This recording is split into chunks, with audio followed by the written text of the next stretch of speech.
자, 이어서 하겠습니다. 아무튼 지금 하는 건 좀 내용이 상당히 어렵습니다. 쉬운 문제 한 문제 공략하면 충분하다 그랬어요.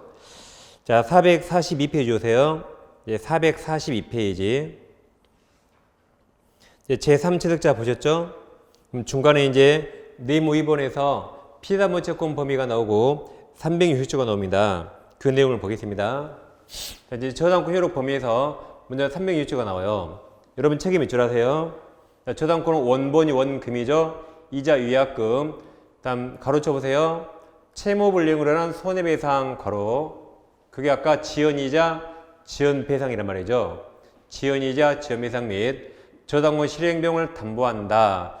그러나가 있죠. 그러나 지연배상이 방금 가로친 거죠. 근데 그게 같은 말인지 모르고 합격에 나갑니다. 같은 말이에요. 지연배상 지연이자에서는 원본 이행기를 경과하는 1년분 동그라미 1년분에 한해서 저당권 행사할 수 있다 되어 있죠. 그럼 다시 보세요. 칠판만 보세요. 첫 번째 문장 담보한다 끝납니까? 쌤이 다 화살표 가지고 써요. 거기까지 우선 면제 받는다 이 말이에요. 그래서 담보한다가 우선 면제 받는다. 그러나 단서도 제일 끝에 저당권 행사할 수 있다 써있죠.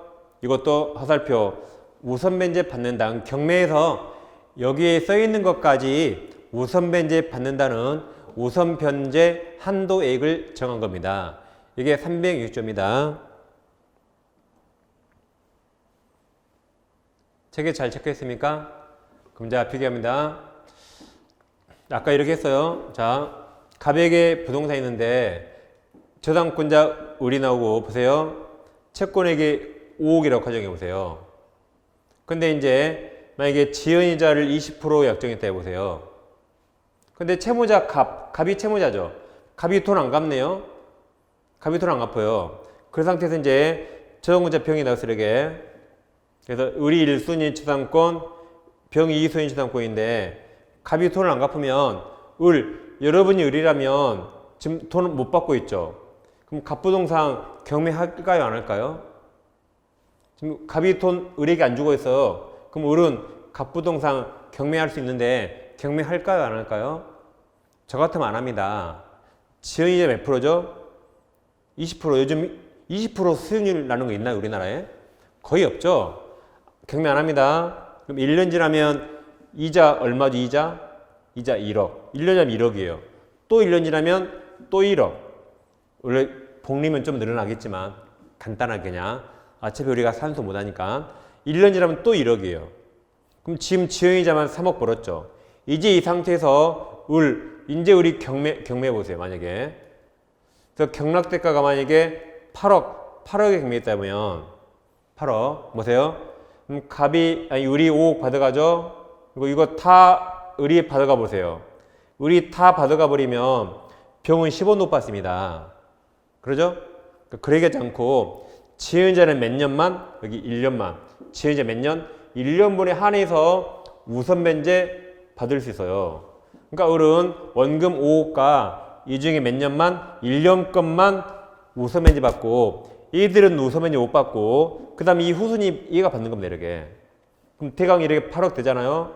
이렇게 여기에 써 있는 것까지만 우선 면제 받는 겁니다. 그럼 나머지는 이자가 먼저 받아야 돼요. 그럼 이 돈은 꼴순위 일반 채권처럼 받는 겁니다. 우선 면제 못 받으니까. 자, 그래서 이제 306조 잘 정리하면 저당권에는 아까 피담보 채권이 360조가 아까 원본이자 위약금 채무 불이행으로 한 손해배상 및 실행비용을 담보한다 그랬죠. 근데 실생활에는 이제 근저당권도 있거든요. 그 두 개를 지금 비교할 거예요. 자, 그럼 원본이자 위약금은 다 등기해야 됩니다. 등기해야지 제3자가 알겠죠. 다음에 이건 몇 년분만? 1년분에 한해서 다음 경매 실행비용을 담보하는 겁니다. 그럼 이거 애워도요. 잘 보세요. 애웁니다. 우리나라 넘버원이 대통령이죠. 2인자가 국무총리죠. 그 이외에 옛날에 최순실 있었죠. 다시 넘버원 대통령, 2인자 국무총리 그 위에 누가 있었어요? 최순실 있었잖아요. 최순실. 그래 외웁니다. 근데 실생활에는 저당권은 거의 없고 실생활에는 근저당이 훨씬 많습니다. 근저당권은 360조 대신 채권 최고액을 정합니다.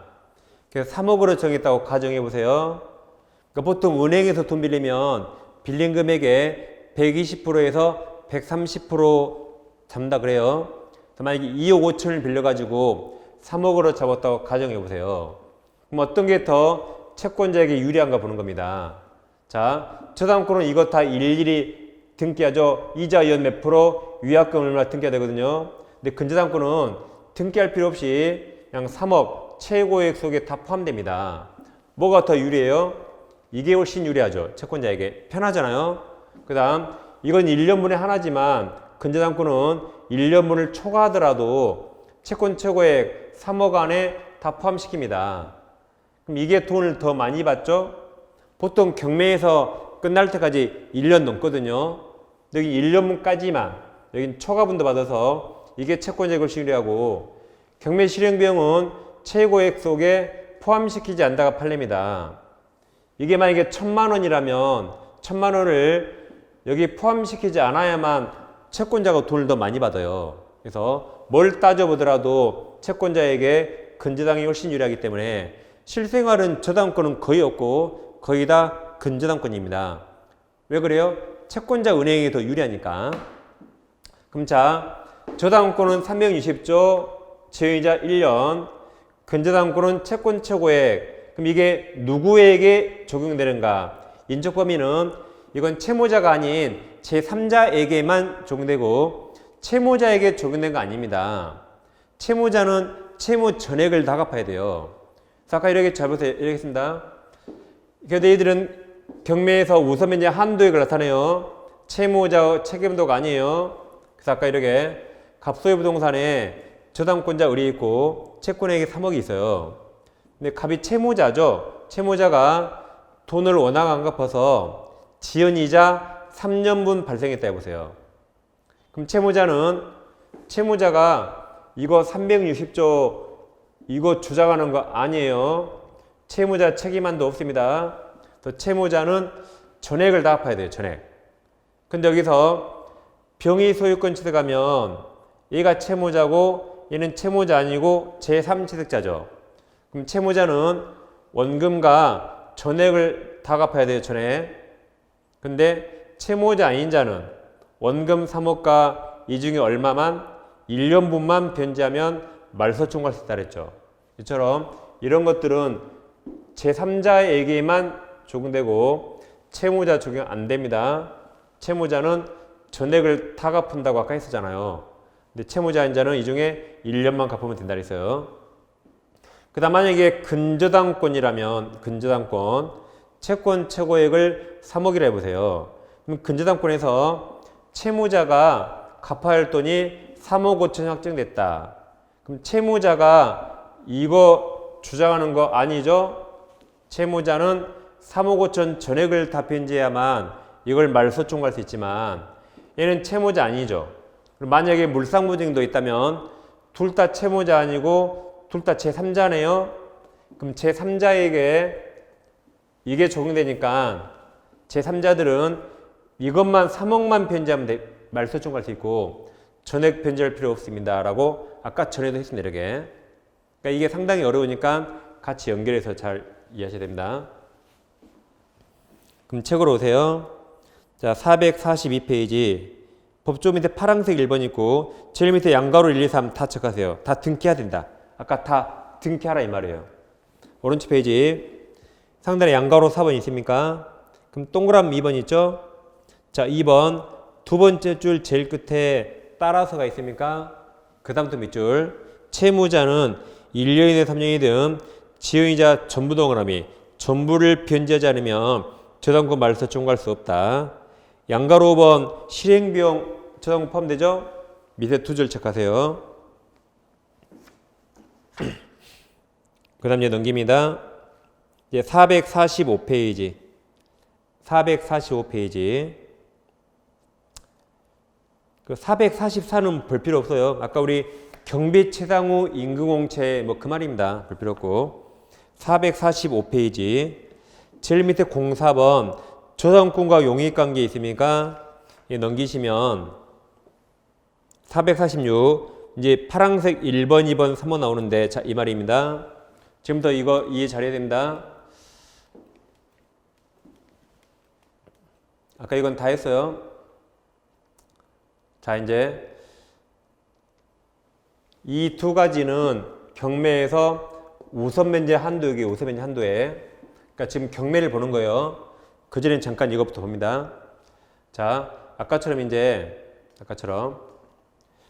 갑소유 부동산에 저당권자 을 3억이 있는데 갑이 갚아야 할 돈이 지은이자 3년까지 늘어났어요. 근데 그 상태에서 이제 경매하니까 우리 경매를 청구하면 경매대가에서 이거 전부 다 우선면제 받을 수 있나요? 아니라 그랬죠. 여기에 써 있는 거밖에 우선면제 못 받습니다. 3년 중에 1년분밖에 못 받아요. 그래서 아까 자 그림에서 여기 우선면제 처당권이 있죠? 여기서 지연이자 1년까지밖에 못 받고 못 받은 2년분은 일반 채권 꼴 순위로 받는 겁니다. 근저당도 마찬가지. 아까 근저당권이 있는데 채권액이 3억이죠? 갑이 갚아야 할 돈이 3억 5천만 삭제했는데 여기서 우리 경매 청구해 보세요. 경매 청구. 그러면 3억 5천 전부 다 우선면제가 아니라 여기까지밖에 우선면제 못 받는 한도액을 정한 거예요. 그래서 다시 배당 순위에서 3억 5천 중에서 3억까지밖에 여기서 못 받고 못 받은 5천만 원은 여기 꼴 순위로 받는 겁니다. 이처럼 360조와 채권 최고액은 제3자에게 적용되고 우선면제 한도액을 정한 겁니다. 그럼 이제 358조가 있는데 여기를 먼저 하겠네요. 죄송합니다. 이 경매 여기는 나중에 할게요. 438페이지 오세요. 438페이지 순서가 좀 다르니까 죄송합니다. 지금 하는 게 시험에 제일 많이 나오고 제일 쉽습니다. 그러니까 이거 나오면 여기 이제 무조건 한 문제 맞추는 거예요. 그럼 438 제일 밑에 네모 1번 저당권 요력 범위에서 358조 있거든요. 그러니까 여러분 책임 밑줄. 저당권 요력은 저당 부동산에 부합된 물건과 부합물, 종물에 종된 권리도 좀 이따 포함시켜요. 여기 미친다. 원칙 미치는데 그러나 법률의 특별한 규정 또는 설정이 뭐죠? 설정이 둘이 정했다죠. 이게 약정, 합의, 특약이에요. 설정이 둘이 정했다가 약정, 합의, 계약 한마디로 법률행위. 다시 설정행위에 다른 약정이 있으면 미치지 않는다 써있으니까 약정이 더 우선할 수 있네요. 그러니까 이게 임의규정이에요. 법조문에 미친다 그랬지만 약정으로 달리 정할 수 있죠. 그러니까 이게 임의규정입니다. 무슨 말이냐면 부동산의 저당권이 설정됩니다. 근데 부동산에 부합물이나 종물에 이제 종된 권리 포함시켜요. 그럼 결국 한 몸이 된 겁니다. 그럼 한 몸이 됐으니까 여기에까지 저당권 여력이 다 미친다는 겁니다. 설령 시간적으로 저당권이 먼저 나오고 이게 시간적으로 나중에 나왔더라도 다 미쳐요. 한 몸이 됐으니까. 그러니까 이렇게 생각하세요. 내 몸이 원래 60kg였는데 공부하다가 살만 쪘다. 실력은 안 늘고 살만 20kg 쪘어요. 그럼 내 살 맞죠? 내 살 맞잖아요? 꼬집으면 아파요. 당연히 다 미치는 겁니다. 따라서 저당권 설정 전후를 부르네요. 설정 전에 있든 후에 있든 다 내 살 맞죠? 그럼 다 미친답니다. 예를 들면 갑이 1층을 신축했는데 1층에 저당권이 나옵니다. 그리고 갑이 2층을 중축했어요. 그럼 2층은 둘 중에 하나입니다. 기존 건물이 1층과 독립성이 있거나 독립성이 없거나 둘 중에 하나예요. 독립성이 있으면 2층만 별도로 구분 등기할 수 있습니다. 근데 독립성이 없다면 1층에 부합된 거예요. 1층에 부합됐다. 쉽게 말하면 내 똥배가 나왔어요. 그럼 내 사랑스러운 똥배 맞잖아요. 그럼 거기까지 저당권에다 미칩니다. 근데 갑이 돈을 못 갚으니까 저당권자가 건물 경매 청구했거든요.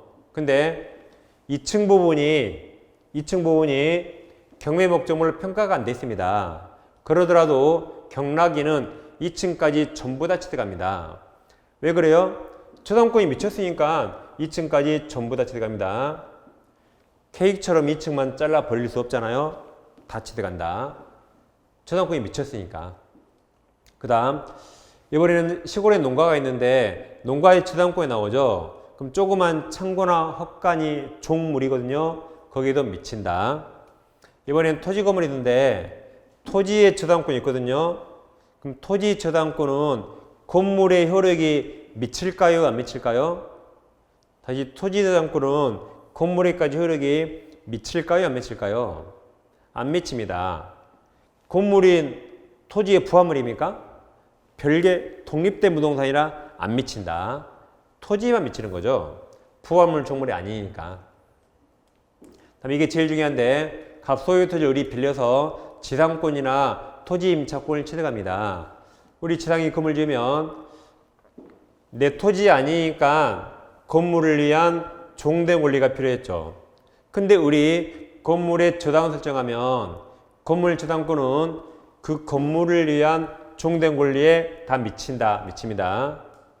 저당권자가 건물 경매 청구에서 경락이 나오면 경락이는 건물 플러스 종된 권리 미쳤잖아요.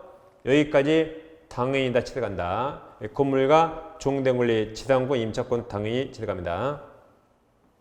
다음 아파트 같은 집합 건물에서 전유 부분이 있어요. 101호, 301호가 있는데 거기를 위한 대지 사용권이 있거든요. 토지 이용권. 그러면 101호에 저당 설정하면 종된 권리, 토지 이용권까지 다 미친다. 그래서 이 종된 권리가 시험에 제일 잘 나오고 있습니다. 자, 책으로 오세요. 이제 체크하겠습니다. 439페이지. 상단에 1번 저당 권유력이 미치는 거 써있나요? 그럼 양가로 1번에서 그 박스 밑에 동그라미 1번이 있죠? 자, 제목 보세요. 저당 설정 전 동그라미, 후 동그라미 다 미친다. 바로 밑에 두 줄만 체크하세요. 다 미친다. 밑으로 쭉 내려오면 제일 밑에 핵심 판례 있습니까? 핵심 판례 6줄 다 체크하세요. 그러니까 증축 부분도 미친다. 독립성 없으면 했었죠? 다음 페이지. 양가로 2번 종물입니까? 그럼 동그라미 1번 4줄 다 체크하시고 동그라미 2번도 2줄 체크하세요. 바로 밑에 핵심 판례 있습니까? 기억 2줄 체크, 니은도 5줄 다 체크. 그럼 니은의 둘째 줄일 중간에 파란색 글씨 동그라미, 지상권, 임차권 동그라미. 그래서 그 핵심 판례가 아까 종된 권리 다 미친다는 내용입니다. 지금까지 시험이 제일 잘 나온 거 있습니다. 그 다음 다시 밑에 양가로 3번 과실, 이것도 시험에 제일 잘 나와요. 과실 보시면 여러분 이제 359조 여러분 책임 밑줄. 자, 저당권 여러분 저당 부동산에 대한 자 동그라미 친다. 압류가 있은 후 동그라미. 압류 후. 책하고 좀 다르네요. 이게 법적으로 원본이에요. 이게 원본이에요. 책은 또 약간 해설을 쓰는 겁니다. 책에 파란색 글씨 압류가 있은 후 동그라미. 있은 후에 저당권 설정자가 그 부동산으로부터 수취한 과실 또는 수취할 수 있는 과실이 미친다. 압류 후인데, 그러니까 제일 처음에 저당권 원래 과실에 안 미친다 했어요.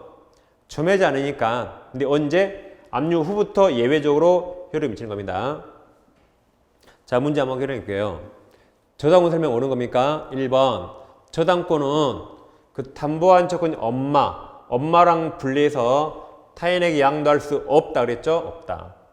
2번. 저당물 소유권 취득한 제3자는 저당물 경매될 수 있다. 3번. 건물 저당권 여력은 특별한 사정이 없는 한 그 건물 소유를 목적으로 한 아까 지상권 종된 권리에 미친다. 이게 맞았네요. 종된 권리에 미친다. 3번이 정답.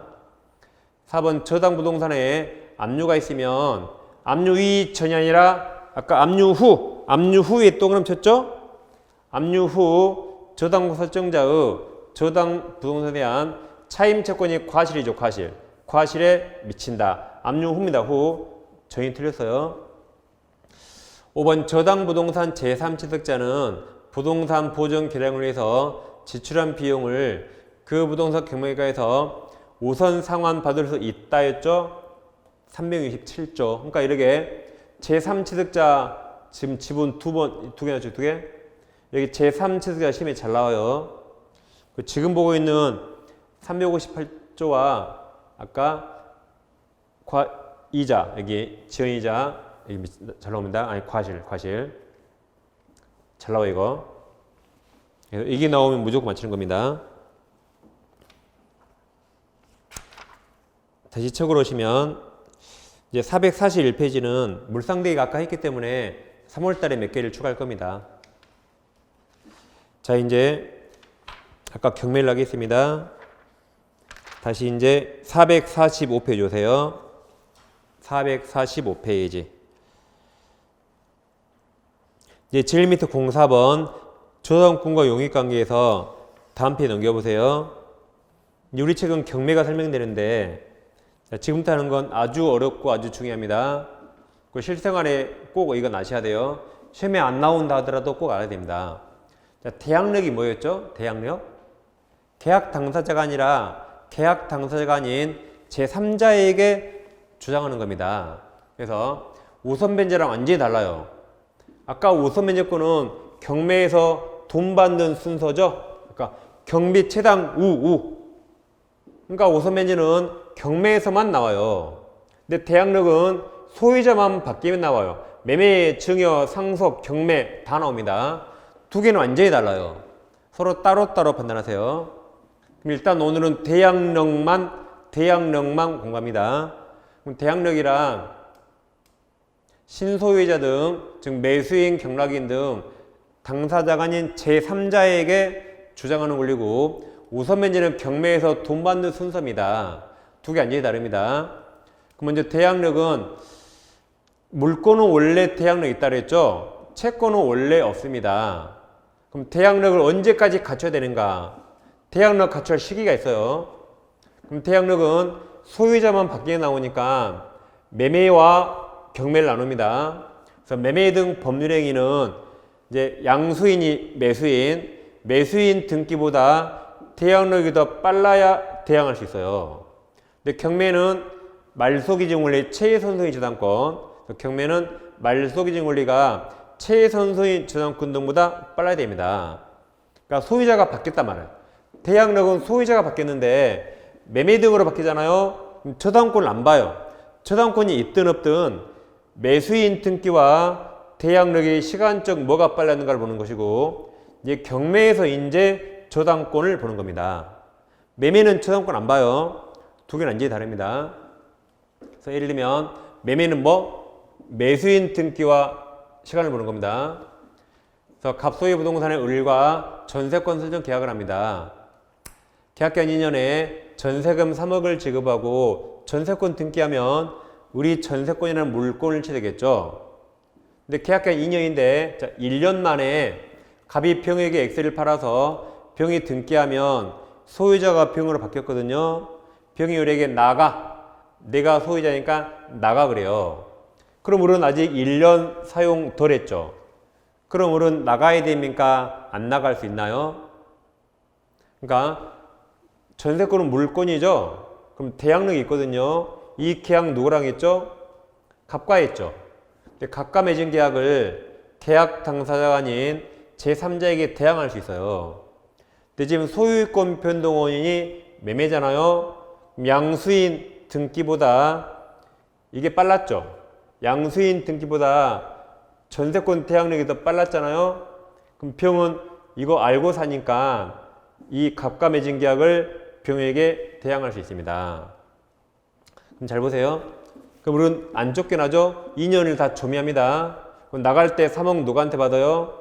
주기는 갑에게였지만 나갈 때 병한테 받습니다.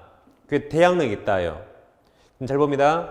그럼 을은 갑과 맺은 계약을 병에게 대항력이 있죠. 그럼 한마디로 병이 갑질을 승계하는 거예요. 그래서 병을 여기다 대입하면 마치 을과 병이 계약 맺은 것처럼 양수인 병이 이걸 그대로 책임지는 겁니다. 그래서 병이 갑질을 잘 승계한다. 잘 보세요. 승계한다 표현해요. 뭐라 한다? 승계한다. 같은 말이에요.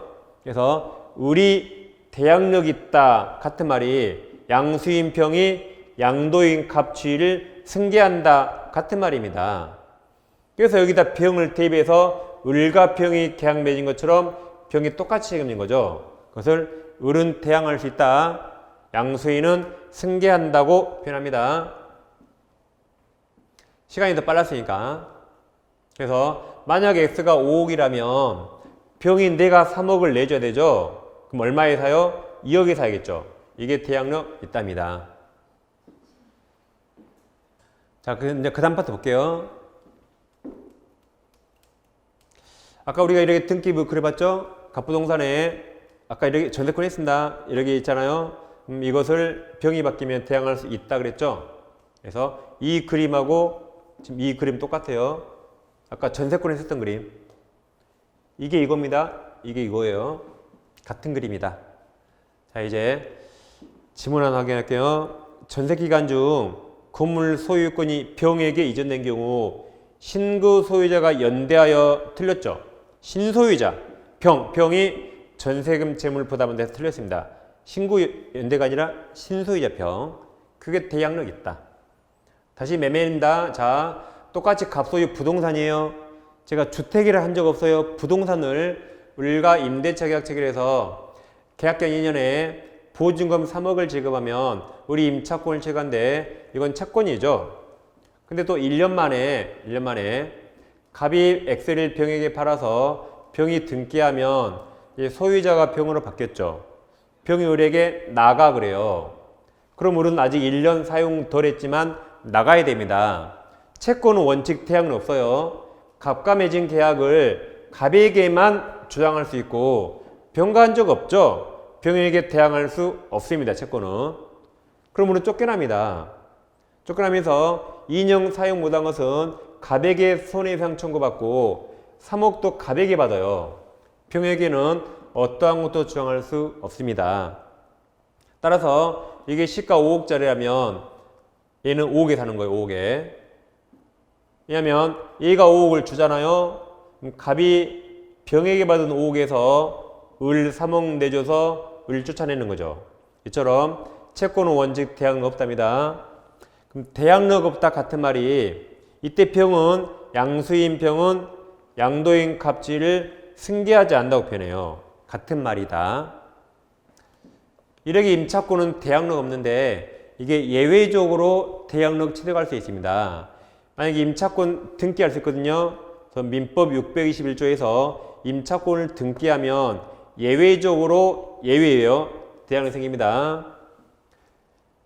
그 다음에 만약에 저 X가 이제 주택이었다면 주택 임대차도 등기하면 되거든요. 근데 특별법 주임법에서 임차인이 주택인도와 주민등록을 취득하면 다음날 0시에 대항력이 생깁니다. 등기하지 않더라도. 만약에 저 X가 상가라면 상임법에서 상가 임차인이 상가금을 인도받고 사업자 등록 신청을 하면 또 다음날 0시에 대항력이 생깁니다. 따라서 임차인이 셋 중에 하나를 통해서 예외적으로 대항력을 먼저 취득해요. 그럼 시간이 빨랐죠? 그럼 병이 이거 알고 사겠죠? 시간이 빨랐으니까 그때 한해서 을은 갑과 맺은 계약을 병에게 대항할 수 있습니다. 그럼 안 쫓겨나요. 보증금도 병한테 받는다. 그럼 대항할 수 있다면 이제는 양수인 병이 양도인 갑지를 아까 승계한다 같은 말을 했죠? 이처럼 채권은 예외적으로 있는 겁니다. 지금까지 매매였죠? 자, 이제 그래서 X가 5억이라면 그때는 이제 2억에 사는 거예요. 대항이 있으니까. 이제 경매는 항상 최선 소유인 저당권 말소기준 권리입니다. 자, 경매가 되면 경락인이 책임지는 인수된 권리와 소멸 소지된 권리가 있는데 이걸 결정한 게 말소기준 권리입니다. 이건 외우셔야 돼요. 이건 경매 신청한 저당권이 아니라 그 부동산의 최선순위 저당권이나 근저당권, 압류가 압류 이건 나중에 하는데 담보가 있으면 일단 저당권하고 똑같다 생각하세요. 얘들은 다 돈 받는 게 주 목적이죠. 돈이 주 목적이 아니라 부동산 사용 수익이 주 목적인 게 있어요. 이렇게 지상권, 전세권이나 대학로커치 임차권도 또 많이 있습니다. 근데 애들이 밑에 나올 수 있거든요. 이렇게 경매 나오면 말소기준 권리 다 이렇게 소멸합니다. 그리고 밑에 다 데리고 소멸해요. 얘들은 대학로에 있다가 다 소멸한 것이고 얘들을 아까 제3취득자 그랬어요. 그럼 얘들은 살아남았죠. 그럼 얘들만 끝까지 대학로에 살아남습니다. 이처럼 말소기준 권리 위만 살아남아요. 근데 예외적으로 말소기준 권리보다 아래에 있더라도 항상 살아남아서 경락인이 항상 인수한 게 있어요. 그게 이제 분묘기지권, 유치권, 법정소권입니다. 이것을 외워요. 분유법 애들은 항상 살아남는다. 그러니까 경매는 최선순위 저당권 밑에 다 지우다가 분유법만 딱 살려두면 돼요. 분유법만. 그래서 보세요. 이제 쉽습니다. 건물 위에 1순위 저당권부터 소멸합니다. 전세권도 여기 전세권 밑에 1순위 저당권 전세권 소멸해요. 2순위도 소멸한다. 차례대로 설정된 후 항상 경매는 2순위가예요. 2순위 저당권자가 경매를 신청하면 전세권과 저당권은 모두 소멸하고 맞았죠. 비당순위는 이제 우선 면제권은 설정 등기 순서에 맞았습니다. 자, 그럼 결론. 네, 결론이에요. 갑부동산에 1순위 저당권자 A가 있고 지상권자나 전세권자나 대학로인 임차권자 을이 있고 다시 근저당권자 저당권 B가 있습니다. 이 상태에서 이 부동산이 매매가 돼요. 병에게. 그럼 등기하면 매매는 저당권 보는 거 아니라 그랬죠. 양수인 등기와 이거 대학로은 누가 빨랐어요? 이게 네 번째니까 이게 빨랐죠. 그럼 우리는 갑과 매진 계약을 양수인 병에게 대항할 수 있다. 매매는 저당권 안 본다 했어요. 근데 만약에 이게 경매가 나왔다. 경매는 항상 2순위 갑니다. 2순위. 그럼 B가 경매 청구하면 경매했죠? 항상 최선순위가 말소기준 권리. 그래서 경락이 나오면 여기부터 소멸합니다. 그래서 경매 신청한 저당권이 아니라 최선순위. 그래서 여러 개 다 소멸하죠. 그럼 대항력이 있다가 소멸했네요. 그래서 얘들은 대항할 수 없다. 그래서 매매와 경매 잘 비교하면 되겠습니다. 그럼 책에서 확인하게요. 자, 446페이지 오세요. 상단에 1번 삭제주의, 소멸주의 다 세 줄 다 체크하시고 2번 인수주의도 세 줄 체크. 이건 지금 여기 경매만 있어요. 3번 말소기준 권리는 자, 최선순위 저당권 동그라미. 그럼 양가로 1번 두 줄 체크, 2번도 세 줄 체크. 다음 3번 아까 유치권 분유법 외웠죠? 살아남는다. 세 줄을 체크하시면 돼요. 분유법 외우세요. 분유법. 그래서 지금 이 파란색 3번 여기입니다. 근저당권 밑에 다 소멸한다요. 이 중간에 끼인 것들 우리 책에 끼었다고 했네요. 다 소멸한다. 그리고 분유법만 살려준다. 그래서 이 그림으로 분유법 빼고 다 끝납니다. 이게 지금 결론이에요. 결론. 그래서 이건 아무튼 꼭 알아두셔야 돼요. 여기까지 마치고 이제 나머지 내용은 다음번에 계속 이어서 하겠습니다. 그래서 이제 설 연휴니까 연휴 때 좀 1차를 공부를 조금씩 하세요. 안 그러고 다음에 만나면 진도가 안 나갑니다. 자, 새해 복 많이 하시고 연휴 잘 보내세요. 자, 다음 주에 뵙겠습니다. 감사합니다.